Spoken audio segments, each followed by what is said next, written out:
Hello guys, ഇന്ന് നമ്മുടെ wedding ആനിവേഴ്സറിയാണ്. അതായത് 15 ഫെബ്രുവരി ശിവരാത്രിയും വെഡ്ഡിങ് ആനിവേഴ്സറിയും കൂടി ഒരുമിച്ച് വന്ന്, അതുപോലെ തന്നെ സൺഡേയും. അതുകൊണ്ട് തന്നെ രാവിലെ തന്നെ ഞാനും വിനീഷേട്ടനും നമ്മുടെ ചക്കരക്കൽ അടുത്തുള്ള പലേരി അമ്പലത്തിൽ, കാവ്യമുല്ലയാണ് പലേരി അമ്പലത്തിൽ വന്നിട്ടുണ്ട്. അപ്പം ഞങ്ങൾ നല്ല തിരക്കായിരുന്നു. കാരണം എന്ന് വെച്ചാൽ ശിവരാത്രി ആണല്ലോ, ശിവരാത്രിക്ക് പിന്നെ ഒരുപാട് തിരക്കും കാര്യങ്ങളൊക്കെയാണ്. എങ്കിലും രാവിലെ ഭയങ്കര തിരക്കാന്ന് പറഞ്ഞു, ഇപ്പോഴും ഉണ്ട്. അതുകൊണ്ട് തന്നെ വഴിപാട് കഴിക്കുന്ന കൗണ്ടറെല്ലാം 2, 3 ആക്കിയിട്ടുണ്ടായിരുന്നു. അവിടെയൊക്കെ സ്ത്രീകളാണ് ഇരുന്നിട്ടുള്ളത്. പിന്നെ ഞങ്ങൾ തിരക്ക് കണ്ടോണ്ട് 2 നെയ്വിളക്ക് മാത്രം കഴിപ്പിച്ചു. അങ്ങനെ അപ്പോൾ തൊഴാൻ ഉള്ളിൽ കയറാനൊക്കെ അവർ പൂജ നടക്കുന്നുണ്ട്, ഉള്ളിൽ കയറാൻ പറ്റിയിട്ടില്ല. എന്നാലും പുറത്ത് നിന്ന് തൊഴുതു. പിന്നെ കുറച്ച് കഴിഞ്ഞിട്ടാണ് അവിടെ വെയിറ്റ് ചെയ്ത് ഇരിക്കേണ്ടി വന്നു ഉള്ളിൽ കയറി തൊഴാൻ വേണ്ടിയിട്ട്.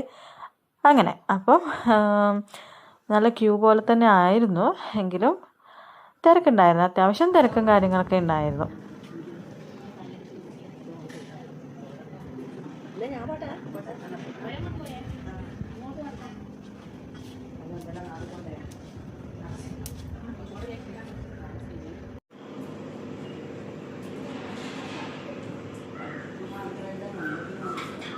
അത് കഴിഞ്ഞ് ഞങ്ങളുടെ വീടിൻ്റെ അടുത്ത് തന്നെ ഒരു വീട്ടിൽ കൂടുതലുണ്ടായിരുന്നു, അതായത് ഹൗസ് വാമിങ്.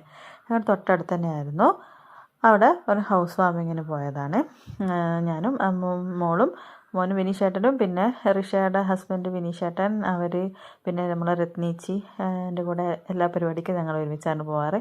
അങ്ങനെ ഞങ്ങളെല്ലാവരും കൂടി അവിടെ തൊട്ടടുത്ത വീട്ടിൽ ഹൗസ് വാമിങ്ങിന് പോയി. നല്ല വീടായിരുന്നു, നല്ല സൗകര്യമുള്ള നല്ല വീട്, 2 നില വീടാണ്.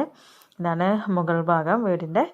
അത്യാവശ്യം നല്ല വീട്. ഇനി ഞങ്ങൾ അവിടെ ഓപ്പൺ ടെറസിൽ നിന്നിട്ട് കുറച്ച് കാര്യങ്ങൾ സംസാരിച്ചു. പിന്നെ ബിരിയാണി ആയിരുന്നു. പിന്നെ വൈകിട്ടായപ്പം ഒരു ചെറിയ കേക്ക് വാങ്ങി ഞങ്ങൾ മാത്രമായിട്ടൊരു ചെറിയൊരു കേക്ക് കട്ടിങ്ങും കൂടി ചെയ്തു. അങ്ങനെ ഞങ്ങളുടെ 17ാമത്തെ വിവാഹ വാർഷികം ചെറിയ രീതിയിലൊക്കെ ആഘോഷിച്ചു. പിന്നെ അതിൻ്റെ ചെറിയ പാർട്ട് ഞാൻ ഷോർട്സ് ആക്കിയിട്ട് നിങ്ങളെല്ലാവരും കണ്ടിട്ടുണ്ടാവും. സർപ്രൈസ് ഗിഫ്റ്റൊക്കെ, അതൊക്കെ കാണാത്തവരും പോയിട്ട് കാണണം. അതൊക്കെ കണ്ടിട്ടുണ്ടായിരിക്കുന്നു. എന്തായാലും ഇത്തവണ വെഡ്ഡിങ് റിങ്ങാണ് 2 പേർക്കും കൂടി വാങ്ങിച്ചത്. പിന്നെ എനിക്ക് സർപ്രൈസ് ആയിട്ട് തന്നതായിരുന്നു മൂക്കുത്തി. അത് പെട്ടെന്നാണ് ഞാൻ അറിഞ്ഞത്, ജ്വല്ലറിയിൽ എത്തിയപ്പോൾ മൂക്കുത്താൻ പോകുന്നത്. അപ്പോൾ ഓക്കെ, ബൈ.